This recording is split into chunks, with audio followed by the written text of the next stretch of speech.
الحمد لله الحمد لله وحده والصلاة والسلام على من لا نبي بعده أما بعد فأعوذ بالله من الشيطان الرجيم بسم الله الرحمن الرحيم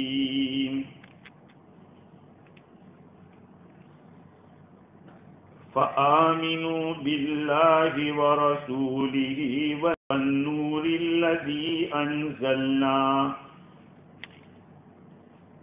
وقال تعالى وما آتاكم الرسول فخذوه وما نهاكم عنه فانتهوا صدق الله العظيم روی انہ قیل مثلہ کمثل من بنا دارا وجعل فيها مأدبا وبعث داعيا فمن أجاب الداعي دخل الدار وأكل من المأدبة ومن لم يجب الداعي لم يدخل الدار ولم يأكل من المأدبة فالدار الجنة والداعي محمد صلى الله عليه وسلم فمن أطاع محمدا فقد أطاع الله ومن عصى محمدا فقد عصى الله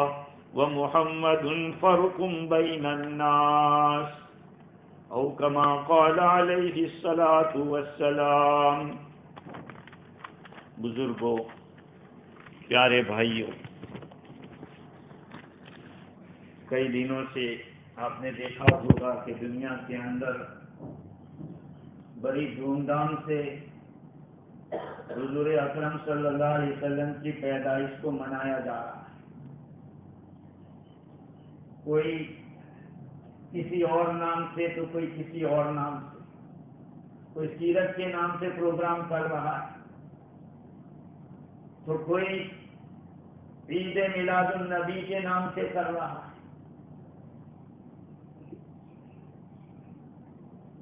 لیکن میرے عزیزوں، ان ساری چیزوں سے کام نہیں بنے گا جب تک ہماری زندگی میں نبی اکرم صلی اللہ علیہ وسلم کا طریقہ نہ ہو. ہاں، خرچ کرنے سے اور محنتیں کرنے سے کوئی فائدہ نہیں جب تک کہ اللہ کے نبی کے حکم اور طریقے کے موافق نہ ہو. حضور اکرم صلی اللہ علیہ وسلم کو اللہ تعالیٰ نے بھیجا ہی کیوں تھا؟ وَمَا أَرْسَلْنَا مِن رَّسُولٍ إِلَّا لِيُطَاعَ بِإِذْنِ اللَّهِ. ہم نے کسی بھی نبی کو نہیں بھیجا مگر اسی لیے تاکہ ان کی اللہ کے حکم سے اطاعت کی جاوے. ہر نبی کیوں آیا؟ اس کی فرما برداری کی جائے. نبی اس لیے آیا، جلسے کرنے کے لیے نہیں، اور رنگریلیاں منانے کے لیے اور ڈیجے بجانے کے لیے نہیں، عریانیت اور فحاشیت اور بے پردگی کے لیے نہیں. یہ ساری چیزوں کو ختم کرنے آئے اور لوگوں کا کام کیا تھا کہ ان کی اطاعت کی جائے. اللہ کا نبی اتنی عالی شان، جن کا مقام اتنا اونچا، خدا کے یہاں جس کا درجہ اتنا اونچا ہو کہ خدا سے بات ہی ہو رہی. جتنی ویلیویبل چیز ہوتی ہے اس کے اتنے ہی زیادہ حقوق ہوتے ہیں. نہیں، ماں باپ کتنے قیمتی ہیں تو ماں باپ کے حقوق ہیں. اولاد ماں باپ کو بڑی پیاری ہے تو اولاد کے بھی حقوق ہیں. مرد کو بیوی پیاری ہے اور بیوی کو شوہر پیارا ہے تو بیوی کے بھی حقوق اور شوہر کے بھی حقوق. مسجد بڑی قابل احترام جگہ ہے تو اس کے حقوق نہیں ہیں؟ اس کے بھی حقوق ہیں کہ مسجدیں کیسے رہیں گے. ہاں، مسجد کی تعظیم کی جائے گی، آدمی جیسا چاہے گا ویسا پاؤں پھیلا کے بیٹھ جاوے، ٹیڑھا ہو جاوے، بیٹھ جاوے مسجد میں، یہ مسجد کے ادب کے خلاف ہے۔ بلکہ میں تو یہاں تک کہتا ہوں کہ بلا ضرورت کرسی پہ بیٹھنا مسجد کے اندر، یہ بھی مسجد کے ادب کے خلاف ہے۔ ہاں، بلا ضرورت معذور آدمی ہے بیٹھے، اور یہ سوچ کر بیٹھے کہ میں مجبوراً بیٹھا، باقی اللہ کا گھر تو یہ تھا کہ میں زمین پہ ہی بیٹھتا نہیں۔ تو جب مسجد کے حقوق، میاں بیوی کے ایک دوسرے پہ حقوق، اولاد کے ذمے ماں باپ کے حقوق، اور اولاد کے حقوق ماں باپ کے اوپر، استاد کے بھی حقوق ہیں، جو ٹیچر تمہیں پڑھانے والا اس کے بھی حقوق ہیں، امام کے بھی حقوق ہیں کہ جس امام کے پیچھے تم نماز پڑھتے ہو اس کے حقوق کیا ہیں۔ تو پھر میرے اور آپ کے آقا جن کے اوپر میرا اور آپ کا ایمان ہے، اس نبی کے حقوق نہیں ہوں گے؟ اللہ کے نبی کے رائٹس نہیں ہوں گے؟ کیا وہ بھی ہم ان کو اپنی طرف شمار کر لیں گے؟ نعوذ باللہ۔ بڑی نزاکت ہے حقوق کے اندر، حقوق کی رعایت نہ کرنے سے آدمی گر جاتا ہے، یاد رکھو۔ ہاں، آدمی حقوق کی رعایت نہیں کرتا تو گرتا ہے، کوئی اس کو اٹھانے والا نہیں ہوتا۔ جس نے ماں باپ کی ناقدری کی اور ان کے حقوق ادا نہیں کیے وہ کہیں کا نہیں رہتا۔ جس نے استاد کے حقوق کی رعایت نہیں کی، خدا کی قسم نظروں سے دیکھا ہوا ہے، کہیں کے نہیں رہتے۔ تو کیا اللہ کے رسول صلی اللہ علیہ وسلم کے حقوق ادا نہیں کریں گے تو ایمان چل جائے گا؟ حقوق ادا کرنا پڑے گا۔ سب سے پہلا حق حضور اکرم صلی اللہ علیہ وسلم کا یہ ہے کہ ہم آپ پر ایمان رکھیں، کیونکہ اللہ تعالیٰ نے ان کو بھیجا ہے، اور قرآن پاک میں اللہ تعالیٰ نے حکم دیا ہے کہ اس نبی پر تم ایمان لاؤ۔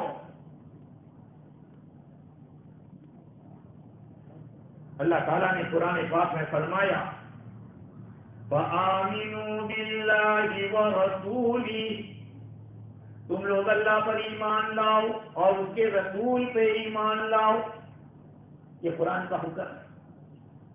فَآمِنُوا بِاللَّهِ وَرَسُولِهِ وَالنُّورِ الَّذِي أَنزَلْنَا، اور اس قرآن پر جو ہم نے اتارا ہے۔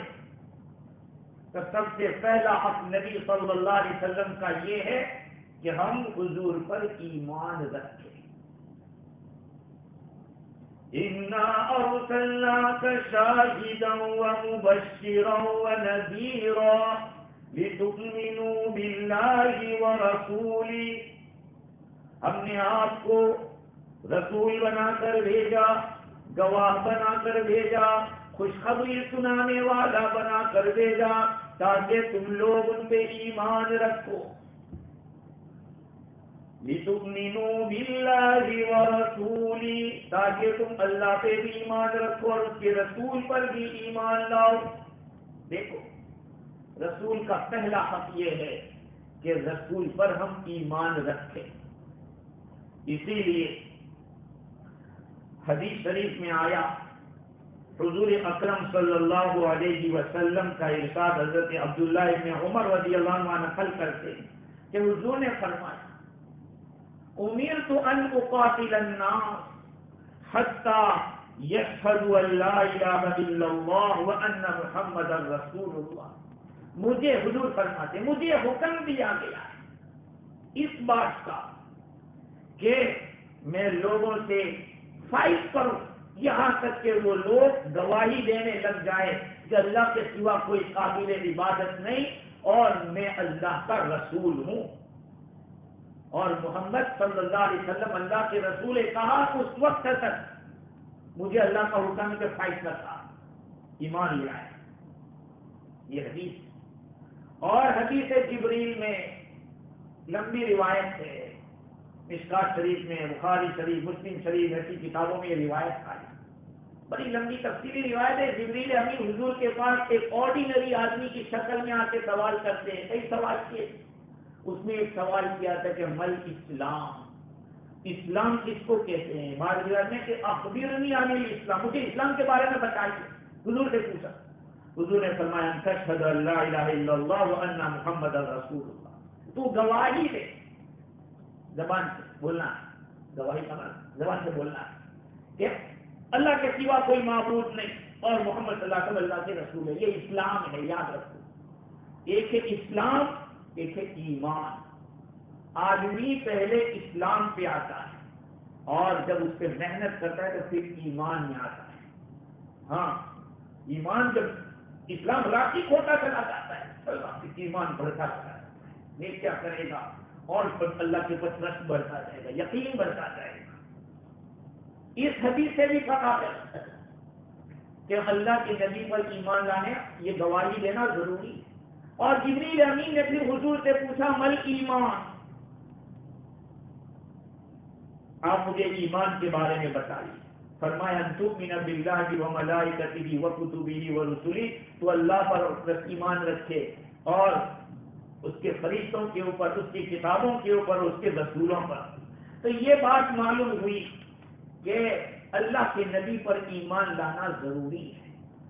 صرف اللہ پر ایمان لائے گا اور حضور پر نہیں چلے گا۔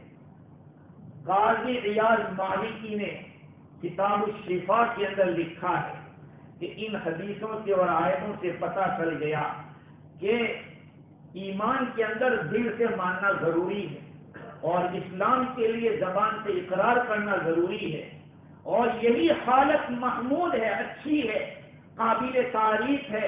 اگر زبان پہ تو ہے لیکن دل میں نہیں، یہ نفاق ہے۔ آج ہم حضور کے گن تو گا رہے ہیں، کیسی کیسی نظمیں بنائی جا رہی ہے، کیسے کیسے قصیدے پڑھے جا رہے حضور کی شان میں، لیکن چہرہ دیکھو تو بغیر داڑھی کا، لباس دیکھو تو غیر شرعی ٹینٹو کیا ہوا ہے، بال غیر اسلامی کٹے ہوئے، اور کہتے ہیں کہ ہم تو عاشق رسول ہیں۔ یہ نفاق ہے کہ زبان سے تو اللہ کے نبی کا اقرار اور محبت کا دعویٰ کر رہے ہیں، یہ نفاق عملی ہے کہ زبان سے کچھ کہہ رہے اور اندر خالی۔ اگر دل میں محبت نبی ہوگی تو عمل میں آئے گا ضرور۔ تو سب سے پہلا حق حضور کا یہ ہے کہ ہم اللہ کے نبی کے اوپر ایمان رکھیں، اور ایمان کے لیے دونوں چیزیں، دل سے بھی اقرار اور زبان، دل کے اندر بھی ماننا ہے اور زبان سے بھی بولنا ہے، ورنہ صرف زبانی ہی جمع خرچ ہوتی رہی جیسے آج ہو رہا، ہزاروں قسم کی گالیاں بولیں گے، ہاں، اور کوئی اس طرح کی بات کرے گا تو کہیں گے کہ تو اس کا ذہن صحیح نہیں، اس عقیدے خراب ہے اس کے۔ آج کیسی بیماری ہو گئی، جیسے کہ کسی آدمی کو فلو ہو گیا اور اس کو کوئی چیز کھلاؤ اچھی تو کہا یار یہ تو کڑوی ہے، ارے اتنی لذیذ، ہم کو لذیذ لگ رہی، بھائی تیرا مزاج بگڑا ہوا ہے، تیرا مزاج بگڑا ہوا ہے، تیری طبیعت صحیح نہیں ہے، تجھے علاج کرانے کی ضرورت ہے۔ آج ہم جب شریعت کی بات کرتے ہیں تو لوگ کیا کہتے ہیں، یہ کیسی نئی نئی بات کرتے ہیں، کبھی کہتے ہیں یہ جلسے تو کہا کہ اتنے سالوں سے ہو رہے ہیں، کا اچھا 700 سال تک کہاں گئے؟ اللہ کے نبی کی اس دنیا سے تشریف لے جانے کے بعد 700 سال تک کبھی ایسے پروگرام نہیں ہوئے، یہ تو بات کی پیدا ہوا ہے۔ اب جب ہم وہ بات دلاتے ہیں یاد حضور کے زمانے کی تو کہتے ہیں اتنے سال سے ہو رہا۔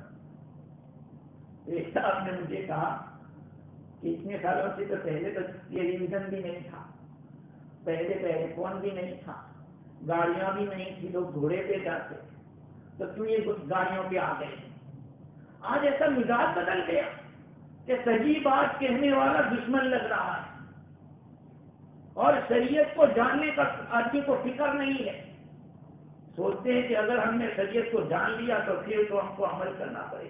خیر، حضور کا سب سے پہلا حق یہ ہے کہ اللہ کے نبی پر ہم ایمان لائیں، اور ایمان کے بارے میں تفصیلات کہہ چکا ہوں پہلی جمعہ ربیع الاول کی پہلی جمعہ کو کہ حضور پر ہمارا ایمان کیسا ہونا چاہیے کہ سارے نبیوں کے سردار، خاتم الانبیاء، سارے نبیوں میں آخر میں آنے والے، آپ کے بعد کوئی نبی نہیں آئے گا، آپ کی نبوت قیامت تک کے انسانوں کے لیے ساری باتیں ہمیں ماننا ضروری ہے، اگر کچھ ادھر ادھر ہوا تو گڑبڑ۔ خیر، دوسرا حق یہ ہے کہ حضور کا اتباع، حضور کا اتباع، دو چیزیں الگ الگ ہیں، اللہ کے نبی کے حکم پہ چلنا اور دوسرے نمبر پہ اللہ کے نبی کی سنتوں پہ چلنا۔ اللہ تعالیٰ نے مطلق حکم دیا، یا ایھا الذین آمنوا اطیعوا اللہ واطیعوا الرسول، اے ایمان والو تم اللہ کی اطاعت کرو اور رسول کی اطاعت کرو۔ اطاعت کا حکم ہے اور یہ اطاعت واجب ہے۔ جب آپ کے دل کے اندر ایمان آ گیا کہ ہاں حضور کے اوپر ایمان رکھتے ہیں تو اب کیا، اب چلو، آپ جو فرمائیں اس کے اوپر چلنے کا، صرف یہ کہ ہاں ہم مانتے ہیں، ہم چلتے ہیں، چلیں گے، لیکن بعد میں کچھ نہیں۔ جب بیان ہوتا ہے، کشف کی بات ہوتی ہے، تبلیغ کی بات ہوتی ہے، اس وقت آدمی جذبہ تو بہت رکھتا ہے، وہ بولتا بھی ہے کریں گے، لیکن بعد میں دیکھو یہ جو نفس ہے اس کے خلاف چلے بغیر کام نہیں ہوگا، اپنی مرضی کے خلاف چلنا پڑے گا، کیونکہ دین کے اندر جو باتیں ہیں وہ اپنی مرضی کے خلاف ہے، اپنی نفس کے خلاف ہے۔ دل تو چاہتا ہے کہ وہاں گھومنے جاؤں اور یہاں رنگریلی مناؤں اور یہاں اپنا پیسہ غلط جگہ پہ خرچ کروں، لیکن شریعت نہ کہے۔ اب آپ کا امتحان ہے کہ کس پہ چلتے ہیں، شریعت سے یا اپنی مرضی سے؟ تو اللہ تعالیٰ نے اپنی اطاعت کا تو حکم دیا اطیعوا اللہ، لیکن وہی کا اطیعوا الرسول، رسول کی بھی اطاعت ضروری ہے۔ من یطع الرسول فقد اطاع اللہ، جس نے رسول کی اطاعت کی اس نے اللہ کی اطاعت کی۔ قرآن کی آیت، قرآن کی آیت، جس نے رسول کی اطاعت کی اس نے اللہ کی اطاعت کی۔ اور وما آتاکم الرسول فخذوه وما نهاکم عنہ فانتہوا، رسول تمہیں جو بات دے اس کو لے لو اور جس بات سے روکے اس سے رک جاؤ۔ یہ سب جو باتیں آپ کو سنا رہا ہوں یہ قرآن کی آیتیں ہیں۔ یہ آیت، ان آیتوں کے آ جانے کے بعد مزید تشریح اور وضاحت کی ضرورت نہیں رہتی ہے، کیونکہ اللہ تعالیٰ کا کلام جب کوئی بات کرتا ہے تو وہ وقتی طور پر نہیں، وہ ہمیشہ کے لیے حکم ہے۔ صحابہ کو جیسے حکم تھا کہ رسول جو دے وہ لے لو، رسول جس سے روکے اس سے رک جاؤ، صحابہ کرام ایک مرتبہ تعبیر کرتے ہیں، تعبیر کر کھجور کو ایسے ایک دوسرے کے ساتھ جوائنٹ کرنا، درختوں کو اس درخت کا اس درخت کے ساتھ اس درخت کا، تاکہ پھل زیادہ آئے، اس کو تعبیر کہتے ہیں۔ حضور نے دیکھا یہ کیا کر رہے، کہا ایسا کرتے اس سے کھجور زیادہ پھلتا، کہا ایسا کچھ نہیں ہوتا، صحابہ نے چھوڑ دیا۔ دیکھیے اللہ کے نبی کا حکم ہے۔ اس سال کھجور کی پیداوار کم ہوئی، اللہ کے نبی صلی اللہ علیہ وسلم نے فرمایا کہ بھائی آخر کیا بات ہے، اس سال پیداوار کم ہوئی؟ کہا آپ نے منع کیا تھا، آپ نے تعبیر نہیں کی، تو کہا تم عالم بھی اموری دنیا کو، بھائی دنیا کے کام تم زیادہ جانتے ہو، کہا پھر کرنا شروع کی۔ اس کو کہتے اطاعت، اس کو کہتے ہیں فرما برداری۔ آج ہم آپ کے سامنے کتنے شد و مت کے ساتھ اور قوت کے ساتھ قرآن و حدیث کی بات بتلاتے ہیں، لیکن آپ دیکھتے ہیں کہ کیسا ہے، جیسے کو اثر نہیں پڑے گا، دیکھتے ہیں، یا پھر کچھ رسپیکٹ پہ تو اثر نہیں پڑے گا۔ جیب اور رسپیکٹ یہ سارے اللہ کے ہاتھ میں، حکم اس کا ہے، بس بات ختم۔ ہاں جب اللہ کا اس کے رسول کا حکم آ جاتا ہے تو پھر رسپیکٹ اور ساری چیزیں سائڈ پہ ہو جاتی ہے، اسی میں رسپیکٹ ہے آپ کی کہ اس کا مان لو، اس کے اوپر چلو۔ تو قرآن مجید کے اندر دوسرا حق بتلایا حضور کا، اللہ کے نبی کی اطاعت۔ اللہ کا نبی جو بتاوے وہ کرو، جس سے روکے اس سے رک جاؤ۔ وما نہاکم عنہ فانتہوا، جس وقت شراب کے حرام ہونے کی آیت آئی، صحابہ کرام نے بہا دی. اور آج کہہ دے کہ میں گناہ حرام ہے تو دیکھو گالیاں دیں کے باہر. ارے مفتی کو یہی ٹاپک ملا اور تو ملا نہیں. کیا مطلب؟ تمہیں اپنی مرضی کی باتیں سننی ہے، ہمیں جو میٹھا لگے وہ بولو آپ. ہاں ہم تو کرتے رہیں گے اپنی منمانی. خدا کی قسم قبر میں جا کے پتہ چل جائے گا کہ کیا ہم لوگ کر رہے تھے. ہاں اس وقت یاد آئیں گے، ویسے اس وقت تو دیر ہو گئی. بیمار ہوتا ہے نا آدمی کب یاد آتا ہے کہ یاد کرتا تو صحیح تھا وہ. میرے بھائیوں، یہ ممبر رسول ہے. یہاں سے جو بات جائے گی بے ٹوک جائے گی، دھیری پوچھی نہیں، یہاں اسٹریٹ بات ہوگی. صحابہ کرام نے جب سنا شراب کے حرام ہونے کے بارے میں، خدا کی قسم قیمتی قیمتی شراب، قیمتی قیمتی شراب جو دیناروں میں اور درہموں میں بکنے والی، ایک بیچارے صحابی تو تجارت کا سامان لے کے آئے ہوئے تھے، کہا کہ نہیں حرام ہو. اور یاد رکھو یہ مسئلہ، جس چیز کا پینا حرام اس کا بیچنا بھی حرام. یہ یاد رکھ لینا، یہ مسئلہ میں آپ کو کہہ رہا ہوں حدیث کی روشنی میں. آدمی جس چیز کو کھا نہیں سکتا وہ دوسرے کو کھلا بھی نہیں سکتا. تو اطاعت رسول، رسول کی اطاعت کرنا ضروری ہے. یہ دوسرا حق ہے نبی کا.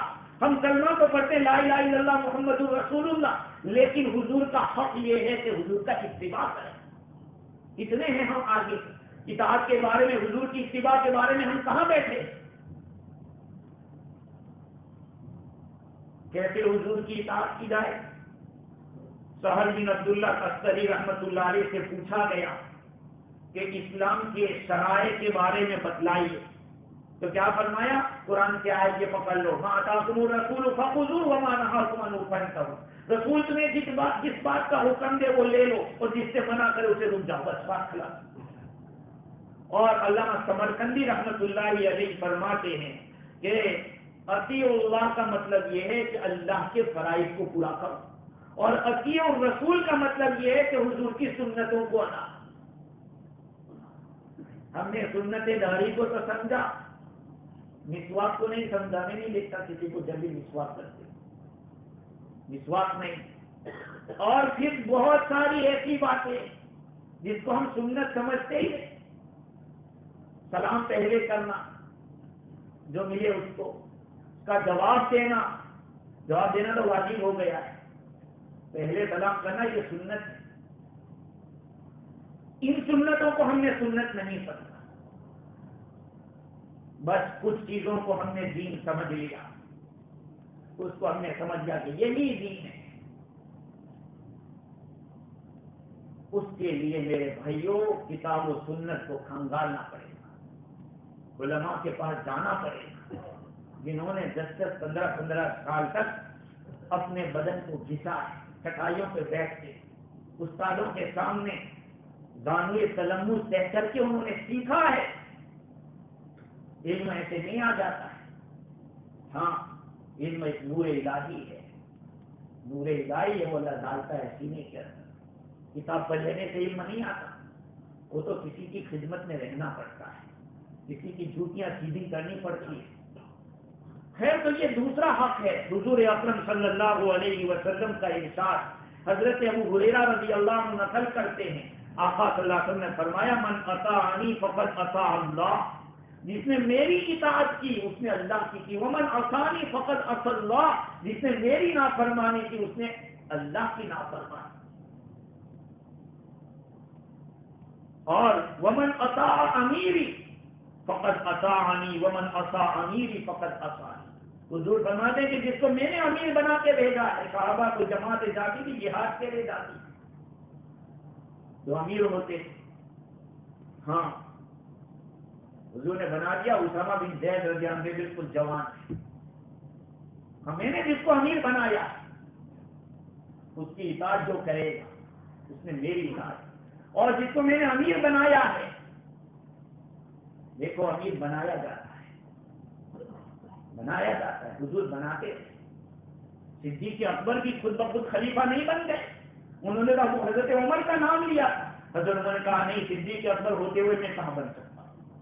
خیر تو جس نے میرے امیر کی اطاعت کی اس نے میری اطاعت کی، اور جس نے میرے امیر کی مخالفت کی اس نے میری مخالفت کی. اس لیے حضور اکرم صلی اللہ علیہ وسلم کی اطاعت کو سمجھو کہ ہمیں کیسے اس کے اوپر عمل کرنا ہے. آج میرے بھائیوں ہم اپنی مرضی سے چل رہے ہیں. بہت سارے لوگ معاف کرنا دینی کام مدارس ہو یا مساجد ہو یا دعوت و تبلیغ ہو یا پھر کاروبار ہو، ہر ایک اپنا نفع دیکھا. اللہ ماشاء اللہ ہر جگہ اللہ تو ہوتا ہے، کچھ لوگ خاص مخلص ہوتے ہیں، سب نہیں ہوتے، لیکن ایسا ہو رہا ہے. نفع دیکھتے ہیں، شریعت نہیں دیکھتے کہ بھائی شریعت کا حکم کیا ہے. اور جو بتلانے والا ہو کہا یا اس کو مت پوچھو، وہ تو کھلا کہے گا.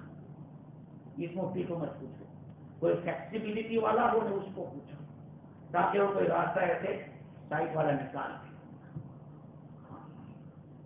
بہت ہو گیا تبلیغ کو یہاں 50 سے اوپر زیادہ سال ہو گئے، لیکن ہم کتنی بدعتوں کو نہیں نکال پائے اور کتنی رسموں کو ختم نہیں کر پائے. سوچو ذرا، دعوت کا مقصد صرف یہ نہیں تھا کہ نکل پڑو، یہ تھا کہ اندر ڈالو اور اپنے اندر سے رسموں کو نکالو، رواجوں کو نکالو، بے حیائی کو ختم کرو، بے پردگی کو ختم کرو.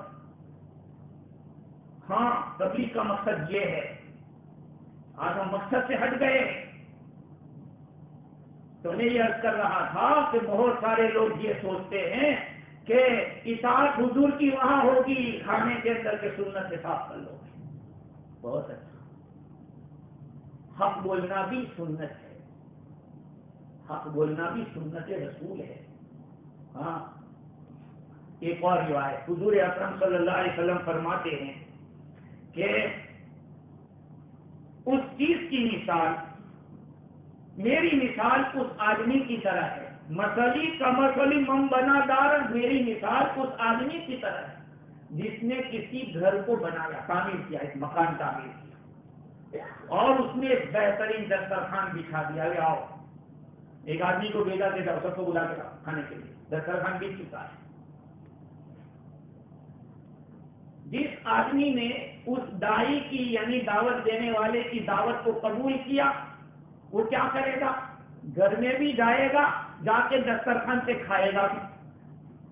لیکن جس آدمی نے دعوت کو قبول ہی نہیں کیا تو گھر میں داخل کیسے ہوگا؟ اور گھر میں داخل نہیں ہوگا تو کھائے گا کیسے؟ حضور فرماتے ہیں کہ میری مثال ایسی ہے.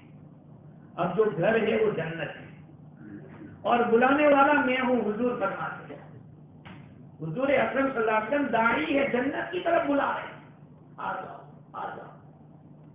تو اب جو اللہ کی اطاعت کرے گا گویا کہ اس نے اللہ کے نبی کی اطاعت کی، اور جو نبی کی نافرمانی کرے گا گویا کہ اللہ کی، گویا کہ حضور بیچ میں فرق کرنے والے ہیں. اللہ کے نبی کی اطاعت واجب ہے. قرآن مجید میں اللہ نے حکم دیا اطیعوا اللہ، تم اطاعت کرو اللہ، وہ اطیعوا الرسول، اور رسول کی اطاعت کرو. دونوں کو ساتھ ساتھ بیان کیا ہے. تیسرا حق حضور کا یہ ہے کہ حضور کی سنتوں کا اتباع کرنا. پہلے تو حکم تھا، اب سنتوں کا اتباع، چاہے وہ فرض ہو یا واجب ہو، وہ مت دیکھو. آپ جو عمل کر رہے ہیں اس میں حضور کا طریقہ کیا ہے، دو چیزیں الگ الگ ہیں. اللہ کے نبی نے ایک حکم دیا کہ داڑھی رکھو، مجھے کترواؤ، یہ اللہ کے نبی کا حکم ہے. تو اس حکم کے اوپر عمل کرنا ضروری. اور دوسرے نمبر پہ آپ نماز پڑھ رہے ہو تو اللہ کا حکم ہے کہ نماز پڑھو، لیکن کیسے پڑھیں گے؟ تو حضور کے طریقے سے پڑھو. یہ سنتوں پر عمل کرنا. سنتوں کے اوپر عمل کرنے کے لیے اللہ تعالیٰ نے قرآن پاک میں کیا فرمایا؟ قُلْ إِن كُنتُمْ تُحِبُّونَ اللَّهَ فَاتَّبِعُونِي. اے نبی آپ فرما دو اگر تم اللہ سے محبت کرنا چاہتے ہو تو میرا اتباع کرو، میری سنتوں پہ چلو. آج تو ہماری شادیاں ستا ہماری مرضی سے، جنازے کے بعد جتنی بھی رسمیں کا ہماری مرضی سے. صرف نماز مولانا آپ پڑھا دو، نکاح پڑھا دو، بعد میں ہم لوگ کرنا چاہیں گے کر دیں گے، صرف برکت خاص ہوگی. ہم لوگوں کو تو چاہیے کہ علماء اور مفتیوں کے سامنے ایسے ہو جاوے جیسے کہ مردہ غسل لینے والے کے سامنے ہوتا ہے، وہ پہلے منہ دھوئے گا، وہ کہہ کہ نہیں کہہ سکتا ہے، نہیں کہہ سکتا، ہاتھ دھو رہا ہے کہ نہیں ابھی پہلے بعد میں دھونا، وہ نہیں بول سکتا۔ ایسے ہی علماء اور مفتیوں جن پر آپ کو بھروسہ ہو، میں نہیں کہتا کہ سب کی بات آپ کہیں گے کس کی سنیں گے، آپ کو جس پر بھروسہ اس مفتی کو فالو کرو، بس زندگی کے اندر ہر موڑ پر پوچھتے رہو کہ ہم نے کس معاملے میں کیا کریں، اس بزنس میں کیا کریں۔ ہاں، اگر اس طرح ہم کرتے رہے تو منزل تک پہنچ جائیں گے، لیکن اگر ہم نے بھی منمانی اور قانون یہ ہے وہ یہ ہے اس طرح کی باتیں چونو چرا کرتے رہے تو پھنس جائیں گے۔ شریعت کیا کہہ رہی ہے بس یہ دیکھو، شریعت اس کو منع کر رہے تو پھر ٹھیک ہے، منع، شریعت کہہ رہی کہ جائز ہے تو پھر جائز۔ حضور اکرم صلی اللہ علیہ وسلم نے ارشاد فرمایا خطبہ حجۃ الوداع کے موقع پر، بلکہ آپ کی نصیحت کے اندر ہے کہ علیکم بسنتی، تم پر میری سنتیں لازم ہیں، وسنت الخلفاء الراشدین، اور حضرت صدیق اکبر، عمر فاروق، عثمان ذو النورین اور علی مرتضی رضوان اللہ علیہ مجمعین کی سنتیں تم پر لازم ہے، ان کا طریقہ تم پر لازم ہے۔ یہ کیا ہے؟ حدیث ہے، حدیث۔ اب کہو کہ 20 رکعت تراویح تو حضرت عمر نے، اللہ کے نبی نے کیا فرمایا؟ میرے بعد خلفائے راشدین کا ماننا۔ حضرت عمر رضی اللہ عنہ نے 20 رکعت تراویح پڑھنے کو حکم دیا، بس 5 طلاق ہو گئے۔ کسی نے 3 طلاق ایک ساتھ دے دی، تینوں ہو جائے گی، کیونکہ حضرت عمر رضی اللہ عنہ کا فیصلہ تھا کہ 3 سے 3 کی ہوگی، ایک نہیں ہوگی۔ سمجھ رہے ہیں بات؟ یہ بیچ والا راستہ آج کل کچھ اپنے آپ کو اہل حدیث کہتے ہیں، انہوں نے ڈھونڈا۔ دیکھو ایک بات میں بتاؤں گا، حضرت امام ابو حنیفہ رحمۃ اللہ علیہ، جس کو میں اور آپ لوگ فالو کرتے ہیں، انہوں نے کیا فرمایا کہ جب ہمارے سامنے قرآن آ گیا آمنا وصدقنا، حدیث آ گئی بالکل مان لیں، صحابہ کرام کی بات آ گئی ہم بھی خاموش تھے، ان کو بھی قبول کر لیں۔ تابعی تو میں بھی تابعی ہوں، دوسرے بھی تابعی، حضرت امام ابو حنیفہ رحمۃ اللہ علیہ تابعی، ان کی ملاقات صحابہ سے ہوئی، تو کہا کہ نہیں صحابہ بات کھلا، ان کا جب نام آ جائے چپ ہو جاؤ۔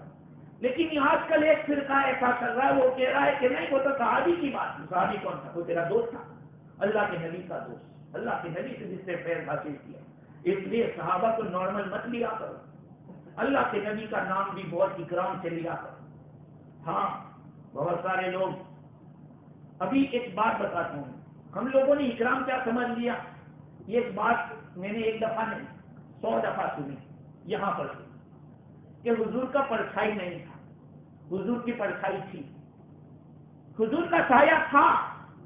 صرف ایک روایت جو ضعیف ہے اس کو امداد الفتاوی میں، احسن الفتاوی میں، فتاوی کی کئی کتابوں میں لکھا۔ آپ کو اچھا میں آپ سے ایک بات پوچھتا ہوں کہ سایہ نہ ہونا کوئی کمال کی بات ہے؟ بتاؤ، اگر یہ کمال کی بات ہے تو جنات کا سایہ نہیں ہوتا، جن جو ہوتے ہیں جنات ان کا سایہ نہیں ہوتا۔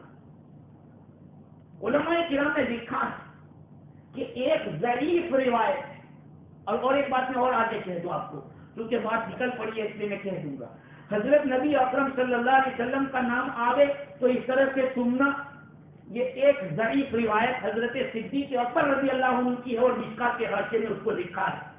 لیکن میں آپ سے پوچھتا ہوں کہ صدیق اکبر تو بنو جو اپنا پورا گھر خالی کر کے آ گئے تھے، وہ اس کے نبی کے اور محبت نبی میں سرشار رہتے تھے، تو کمال کیا ہے؟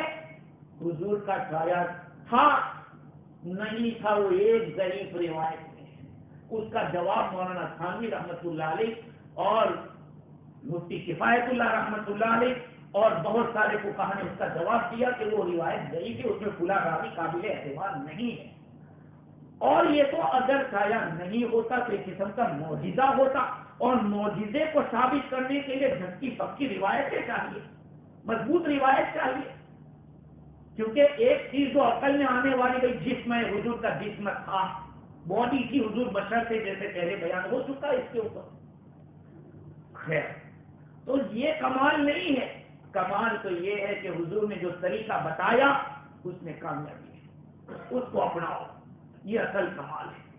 حضور اکرم صلی اللہ علیہ وسلم نے ارشاد فرمایا کہ المتمسک بسنتی عند فساد امتی لہ اجر 100 شہید۔ یاد رکھنا یہ روایت، المتمسک بسنتی، میری سنت کو پکڑنے والا، کب؟ عند فساد امتی، میری امت کے بگاڑ کے وقت جو میری سنت کو پکڑے گا وہ کیسا ہے؟ لہو اجر 100 شہید، وہ 100 شہیدوں کا ثواب ملے گا۔